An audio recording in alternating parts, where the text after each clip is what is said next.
जय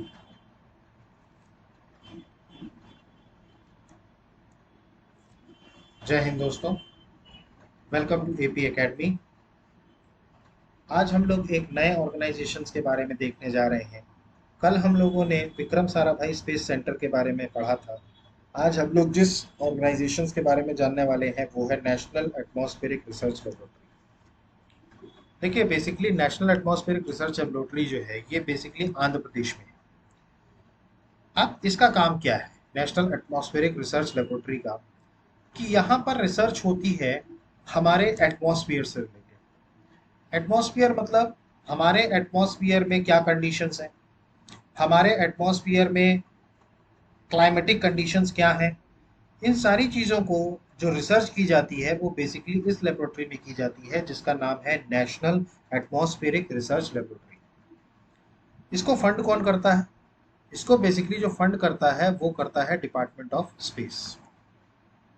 सो this laboratory is situated in Andhra Pradesh. उसके अलावा ये एटमॉस्फेयर से रिलेटेड सारे रिसर्चेज यहाँ इसी लेबोरेटरी में होते हैं, और इसको जो फंड करता है वो करता है department of space. National atmospheric research laboratory NARL is an autonomous research institute funded by department of space. मैंने आपको बताया था कि नेशनल एटमॉस्फेरिक रिसर्च लेबोरेटरी जो है ये एक ऑटोनोमस रिसर्च इंस्टीट्यूट है, जिसको फंड कौन करता है? Department of space of the government of India. Now NARL is engaged in fundamental and applied research in the field of atmospheric sciences। तो बेसिकली हमारी जो एटमॉस्फेरिक साइंसेज है, मतलब एटमॉस्फेयर से रिलेटेड, मतलब चाहे आप अपना स्ट्रेटोस्फियर ले लीजिए, चाहे थर्मोस्फियर ले लीजिए, चाहे मीजोस्फियर, ये जो डिफरेंट डिफरेंट लेयर्स हैं एटमॉस्फेयर की, तो इसमें क्या सिस्टम चल रहा है, किस तरीके की हवाएं चल रही हैं, किस तरीके का क्या क्लाइमेटिक कंडीशंस है, वो सारी चीज़ों की फंडामेंटल और अप्लाइड रिसर्च एटमॉस्फेरिक साइंसेज से रिलेटेड जो फंडामेंटल और अप्लाइड रिसर्च होती है वो यहीं पर होती है, नेशनल एटमॉस्फेरिक रिसर्च लेबोरेटरी।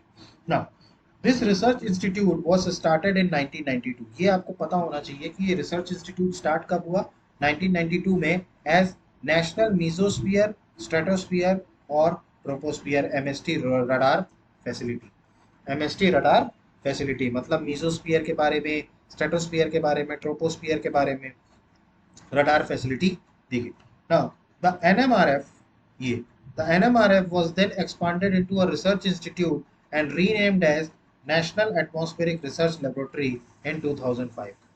देखिए, जब शुरुआत हुई थी इसकी तब ये national mesosphere, stratosphere, troposphere radar facility थे, लेकिन अब उसका नाम चेंज करके उसको नेशनल एटमॉस्फेरिक रिसर्च लेबोरेटरी कर दिया गया इन 2005। और ये सबसे इम्पोर्टेंट पॉइंट है, it is located in Gadanki, Andhra Pradesh. तो ये बेसिकली कहाँ पर है? गांडकी, आंध्र प्रदेश में। तो ये जनरल इंफॉर्मेशन थी इस इंस्टीट्यूट के बारे में, नेशनल एटमॉस्फेरिक रिसर्च लेबोरेटरी के बारे में। ये पॉइंट्स आप नोट कर लीजिएगा, ये पॉइंट्स बहुत इंपॉर्टेंट हैं। और इसके करंट के जो डायरेक्टर हैं वो हैं डॉक्टर AK पात्रा। ये हैं डॉक्टर AK पात्रा। ये अभी इनके करंट के यहाँ के डायरेक्टर हैं, मतलब नेशनल एटमॉस्फेरिक रिसर्च इंस्टीट्यूट के ये डायरेक्टर हैं। So that's it. तो ये हमारा था नेशनल एटमॉस्फेरिक रिसर्च इंस्टीट्यूट के बारे में, जिसके बारे में हमने आपको कुछ जनरल इंफॉर्मेशंस बताई। Basically national atmospheric research laboratory के बारे में कई बार पेपर में पूछ लिया जाता है कि ये लेबोरेटरी कहाँ पर है, ये आपको पता होना चाहिए। बेसिकली ये रिसर्च इंस्टीट्यूट कब बना और ये रिसर्च इंस्टीट्यूट क्या काम करता है, ये आपको पता होना चाहिए। So guys, that's it from now. और आज हमने नेशनल एटमॉस्फेरिक रिसर्च लेबोरेटरी के बारे में पढ़ा है। कल अपन कुछ नेक्स्ट क्लास में अपन एक नए ऑर्गेनाइजेशंस के बारे में पढ़ेंगे। सो आई होप कि आपको ये नेशनल एटमॉस्फेरिक रिसर्च लेबोरेटरी पूरी तरीके से समझ में आया होगा। गाइस, अगर आपको हमारा लेक्चर पसंद आ रहा है या आपको हमारे दिए हुए नॉलेज आपके लिए फ़ायदेमंद हो रहे हैं तो प्लीज़ लाइक कीजिए, सब्सक्राइब कीजिए और शेयर कीजिए मैक्सिमम से मैक्सिमम, ताकि ये जो एक हमने जर्नी शुरू की है ये लॉन्ग टर्म तक चले और काफ़ी लोगों तक ये पहुँचे। So guys, thank you guys, have a good day. जय हिंद,